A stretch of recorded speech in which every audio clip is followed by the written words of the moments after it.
आदाब, मैं हूं डॉक्टर आफाक अहमद। ईद पर लोग आमतौर पर अपने रिश्तेदारों, दोस्तों, शुभचिंतकों और प्रियजनों से मिलने जाते हैं, लेकिन गाज़ा में हालात पूरी तरह अलग हैं। लोग उन लोगों की कब्रों पर जाते हैं जो इस दुनिया को अलविदा कह चुके हैं, जबकि जंग रोज़ाना और ज़्यादा जिंदगियां ले रहा है। गाज़ा के मुसलमानों ने एक बार फिर ईद का त्यौहार इजरायली जनसंहार के दौरान मनाया। यहाँ की हर ईद मौत के साये में डूबी होती है, जहाँ पूरी की पूरी फैमिली मिटा दी गई और अपने अजीजों की गैर मौजूदगी का गम हर खुशी पर भारी है जो इजरायली हमलों में जान गंवा चुके हैं। यहाँ आप देख सकते हैं कि कैसे ईद की रात हजारों फिलिस्तीनी पश्चिमी गजा के अल नाबुल्सी चौराहे के पास खुले आसमान के नीचे सोए, वो भी भुखमरी के दौर और इजरायली बमबारी की धमकियों के दरमियान। हालांकि इजरायली कब्जे की पाबंदियों के बावजूद हजारों फिलिस्तीनी वेस्ट बैंक और दीगर जगहों से अल अक्सा मस्जिद में ईद अल अजहा की नमाज के लिए उमड़ पड़े थे। वहीं इजराइल ने गाजा की अनगिनत मस्जिदों को शहीद कर दिया है, लेकिन इससे वो फिलिस्तीनी मुसलमानों के ईमान को कमजोर नहीं कर पाया और न ही अब तक डिगा पाया है। गजा पर 600 से ज्यादा दिनों से चल रही बमबारी और जंग के बावजूद ईद उल अजहा की मुकद्दस नमाज की अदायगी की गई। आसमान छूती कीमतों और गंभीर खाद्य संकट के बीच गजा में एक बच्ची अपनी मां से रोटी का एक टुकड़ा मांगती है।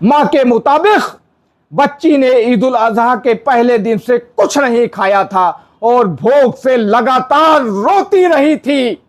गजा की इस फिलिस्तीनी लड़की का ईमानी जज्बा तो देखिए, जो एक नवजात गधे की देखभाल कर रही है। इजराइल की लगातार घेराबंदी और हमलों के कारण लगी नाकेबंदी और कठिन परिस्थितियों के बावजूद ये बच्ची खुद भूखी होते हुए भी उसे दूध पिला रही है। फिलिस्तीनी फोटो जर्नलिस्ट अब्दुल रहीम खुदर उस वक्त फूट फूट कर रो पड़े जब उन्हें पता चला कि बकरीद के पहले दिन नॉर्थ गजा में उनके घर पर हुए इस्राएली हवाई हमले में उनके परिवार के 48 सदस्य एक साथ मारे गए।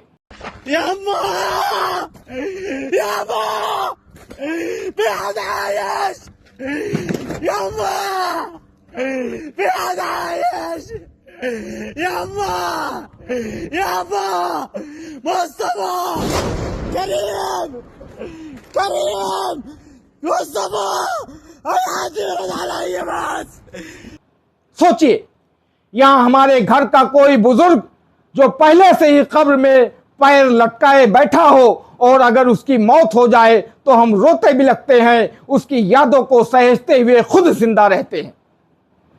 हमारी माँ चाहे कितनी भी बुजुर्ग क्यों ना हो, अगर दम तोड़ दे तो उसकी यादें हमारी आखिरी सांस तक हमारे साथ रहती हैं। और वहां एक साथ सैकड़ों लोग, जिनमें बच्चे, बेटियां, औरतें, जवान, बूढ़े सब होते हैं, मारे जाते हैं। उन पर क्या गुजरती होगी, उस पर कैसा पहाड़ टूट पड़ता होगा, हम उसकी कल्पना भी नहीं कर सकते हैं। वीडियो में 2 फिलिस्तीनी बच्चे गजा में इजराइल की जबरन भुखमरी के बीच कूड़े के ढेर में खाना तलाशते हुए दिख रहे हैं। वहीं गजा में एक बच्चा कूड़ेदान में पड़ी सड़े हुए जानवर की खाल पर बचे गोश्त के टुकड़े इकट्ठा करते हुए दिख रहा है, जो माना जाता है कि ईद की कुर्बानियों का अवशेष है।